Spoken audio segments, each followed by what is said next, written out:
Estamos de volta com o artigo 5º. Os nossos convidados de hoje são o delegado Rodrigo Larizati e o advogado Saul Tourinho. No programa de hoje estamos falando sobre o direito à inviolabilidade do lar, das correspondências e das comunicações. Mas apesar de ser garantido pela Constituição Federal, nem sempre esse direito vale na prática. A equipe do artigo 5º foi conferir a opinião das pessoas nas ruas e não foi difícil achar que já teve o seu direito desrespeitado. Está me mandando uma confidência para mim, aí chega uma pessoa, abre, vai saber o que veio para mim, o que deixou de não ver e vai ficar exposta. Se é destinado à pessoa, outra pessoa não tem direito de abrir, né? Nem de ouvir. Eu acho errado. Tem todo o direito de respeitar, porque se você não é convidada, como é que você vai entrar na minha casa? Com a tecnologia avançada do jeito que está, você é filmado em todo lugar, você não está nem vendo, né? Está nem sabendo que a privacidade da gente está sendo violada, você não está vendo.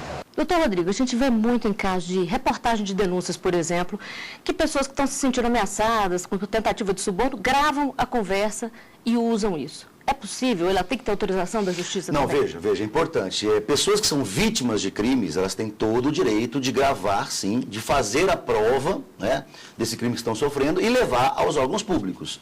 Não é incomum que isso aconteça, inclusive na corregedoria de polícia. Nós já recebemos várias denúncias nesse sentido e isso facilita bastante o trabalho de repressão. Porque a partir do instante em que a vítima já chega ali com uma gravação que ela fez, não há inviolabilidade, não há violação a sigilo do criminoso, né, que está usando qualquer tipo de comunicação para poder praticar essa extorsão, praticar essa ameaça contra a vítima. Então é uma prova, inclusive, que judicialmente é válida e facilita bastante o trabalho de repressão. E a divulgação dessas imagens, é possível, doutor Saul? Bom, nós temos esses casos clássicos, o doutor Rodrigo vai me ajudar com isso, que que eu acho que talvez seja o mais relevante dessa discussão, Flávia, que são aquele tipo de prova em processos que ainda estão em fase de inquérito, ou algum processo que corre em segredo de justiça, e que acontece o chamado, isso agora virou moda, o chamado vazamento. Então, essas provas, elas caem na mão de um meio de comunicação e aí esse meio de comunicação que teve acesso dá publicidade. Aqui, eu já, até para satisfazer a minha própria curiosidade, já fico querendo saber qual o tratamento no âmbito penal e criminal e até da praxe, da própria autoridade policial, dentro desses casos, qual o encaminhamento que esse tipo de cenário seja. Veja, é importante lembrar que o inquérito é um procedimento sigiloso, por natureza. Não é? Então, toda e qualquer prova que é levada ao inquérito, ela tem que ser mantida esse sigilo. Segredo, inclusive, que pode ser estendido até o advogado em situações absolutamente peculiares e excepcionais. Agora, a partir do momento em que ocorre um vazamento, esse vazamento tem que ser apurado também. E outra dúvida é sobre as informações que um funcionário tem que repassar ao empregador. Vamos conferir? Os órgãos públicos agora estão pedindo que a gente dê autorização para acessar os dados da Receita quanto à declaração do imposto de renda. A insegurança é certo que isso ficará só com a declaração de imposto de renda? Doutor Saul, essa autorização define quais dados podem ser acessados? Olha, já de início, Flávia, eu já acho estranho o pedido.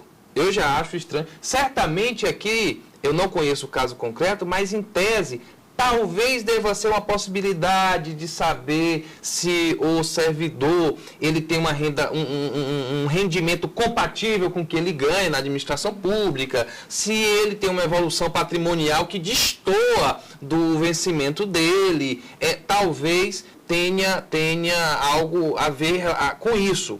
Agora, uma vez autorizado, uma vez que o próprio servidor diz tudo bem, pode ter acesso, me parece que aqui deve ter algum limite.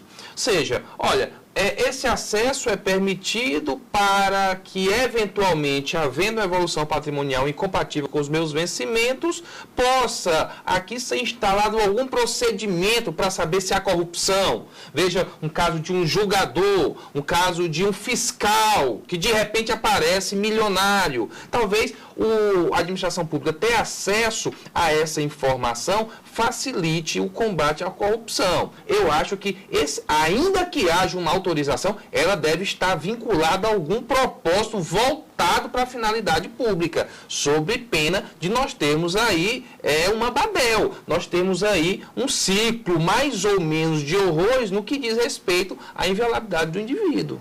No caso dos e-mails, doutor Rodrigo, a empresa tem direito a acessar o e-mail funcional do empregado? Veja, se o e-mail, Flávia, se o e-mail for um e-mail de natureza pessoal, eu não vejo como possível essa violação. Mas se for um e-mail institucional, um e-mail que a empresa, no caso de uma empresa privada, fornece e concede ao funcionário, eu entendo que seria possível, sim, para uma análise da forma como aquele e-mail é utilizado, daquela maneira de comunicação é utilizada. Não é? Agora, no que diz respeito ao que o colega Saul bem colocou, de dados de receita, de certa forma o Estado ele precisa ter acesso a algumas informações.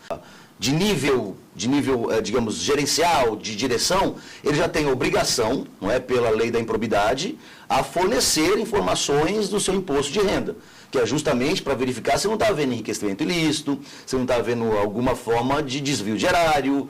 Então é importante que o Estado tenha esse tipo de informação, esse tipo de acesso. O COAF tem hoje, não é, mecanismos muito interessantes de busca de movimentação financeira, movimentação para verificar se é típica, se é atípica. Então é importante que o Estado tenha esses mecanismos. Agora, o uso das informações é que tem que ser bastante cuidadoso. O uso das informações é que pode caracterizar essa violação. O sigilo fiscal pode ser quebrado sem autorização, como nas comissões parlamentares de inquérito, por exemplo? A CPI, ela pode ter acesso, por exemplo, no que diz respeito à questão de telefones, ela pode ter acesso ao extrato da sua conta. O extrato da sua conta vai estar lá. Agora, claro, ela não tem condições de autorizar uma interceptação. Ela não tem condições de autorizar algum tipo de gravação ambiental. Ela vai fornecer o teu extrato. E daquele extrato você pode ter algum tipo de direcionamento. Você falou com aquela pessoa, não falou. Aqui há 18 ligações, 20 ligações, ligações demoradas, já mostra um contato. Então, essa possibilidade, essa competência das comissões parlamentares de inquérito, ela vai até o momento em que não esbarra na competência do judiciário. Algumas competências estão alocadas exclusivamente ao judiciário, ter um extrato de telefone e autorizar uma interceptação telefônica. No primeiro momento, a CPI pode, no segundo, já não pode. E nas ruas as pessoas também querem saber se alguém tem o direito de entrar na casa sem ser convidado, como disse uma das nossas entrevistadas. Vamos conferir? Se alguém invade a minha casa sem ordem judicial, quais são os meus direitos? A lei fala em violação a domicílio. Vamos só esclarecer o que é considerado domicílio. Como é que fica a situação, por exemplo, de alguém que mora na rua? Interessante essa questão, Flávio, porque nós temos no artigo 5º, quando a Constituição nos fala sobre inviolabilidade do domicílio, ela fala numa ponta domicílio, e aqui nós vamos tentar definir o que seria, e também fala, quando fala da ordem judicial, Rodrigo, ela fala durante o dia. E aí também minha pergunta, o que é dia? Então nós temos a questão do domicílio, uma postura, uma jurisprudência, um entendimento por parte do Supremo, no sentido de que esse conceito ele é mais abrangente do que o conceito do Código Civil, que seria um local onde você realiza suas ocupações habituais. No caso dessa inviolabilidade do domicílio, nós teríamos alguém que mora num trailer, nós teríamos alguém que mora num flat, nós teríamos o ambiente de trabalho dessa pessoa. No caso dos moradores de rua, nós não teríamos aqui um conceito do direito civil, mas me parece que teríamos, por mais precária que seja, embaixo de um viaduto, numa parada de ônibus, teríamos aqui um ambiente habitado onde a pessoa realiza suas ocupações e que, de alguma forma, tem a intenção ali de permanecer. Nada obstante a precariedade, não me parece adequado ou amparado pela Constituição o fato de alguém chegar nessa habitação, por mais precária que ela seja, pegar ali uma correspondência, colher ali uma roupa do sujeito que está colocado numa caixa, como se nada tivesse acontecido. Agora, doutor Rodrigo, no caso do Morro do Alemão, da ocupação do Morro do Alemão, a gente viu que a polícia, em alguns momentos, simplesmente arrombou a porta dos barracos e entrou. A situação permitia isso? Veja, o Código Penal, ele determina bem, ele define bem a violação a domicílio, lá no artigo 150. E no parágrafo 4º, ele define o que é casa. Tá? Diz casa. O Código Penal não fala nem domicílio, fala casa, que seria até um pouco mais abrangente, não é, do que o termo jurídico domicílio. Ali ele diz qualquer compartimento habitado. Compartimento habitado. Então, um barraco de favela é uma casa, sem a menor sombra de dúvida. Então, para entrar ali, com ordem judicial, durante o dia, para o direito penal, dia é dia de fato, independe de hora, horário de verão, horário comum, independe disso. Direito penal trabalha com um fato concreto e não apenas com o termo jurídico da conceituação de dia ou noite. Então, no Morro do Alemão eram todas casas, eram residências. Então, a entrada dependia de autorização judicial, a não ser numa situação de flagrante delito. Que foi o caso ou não? Pois é, veja, não dá para a gente generalizar, porque nós não temos a informação de cada casa que teria sido invadida, ou cada habitáculo onde os policiais teriam entrado. O que se imagina, e obviamente isso é feito, é um planejamento operacional anterior, um acompanhamento anterior, onde você consegue plotar, identificar as casas dos traficantes, as casas daqueles que guardam a droga, guardam armas, e ali é a situação flagrancial. Ali é a situação flagrancial, de depósito, de guarda, de manutenção de objetos ilícitos. Então a entrada é perfeitamente permitida pela Constituição, independentemente de ordem judicial. Mas nós sabemos que existem lá no Rio de Janeiro hoje inúmeras investigações que foram iniciadas por conta da operação lá do Alemão, onde são denunciados abusos praticados por policiais. E outra dúvida é sobre a correspondência que chega aberta ou violada. Vamos ver? O que acontece com as pessoas e quais são os meus direitos de encontrar a minha correspondência aberta, violada, o que eu posso reivindicar. Doutor Saul, os Correios têm autorização para abrir correspondência em algum tipo de caso? Flávio, certamente há hipóteses em que, diante de um indício, um fundado receio de violação à lei, e o Rodrigo nos falava que não há direitos absolutos, pode haver uma intromissão devida do Estado ou de quem faz as vezes do Estado, tentando, por meio dessa restrição o direito de inviolabilidade dessa correspondência, tentar promover um bem maior. Agora, aqui nós voltamos a um ponto que parece que deu à tona desse nosso bate-papo, que é o uso disso. Se de repente nós passamos a dar uma carta em branco à agência dos Correios para que ela passe ao seu bel prazer abrir ou fechar cartas, nós teríamos aqui uma situação de descontrole. Então, a regra é a inviolabilidade. Essa é a regra. Uma coisa importante a gente salientar é que a violação de correspondência, ela não se caracteriza apenas pela abertura da carta. A correspondência é o teor da comunicação. Então, se não tiver acesso ao teor da comunicação, fica difícil uma caracterização de crime.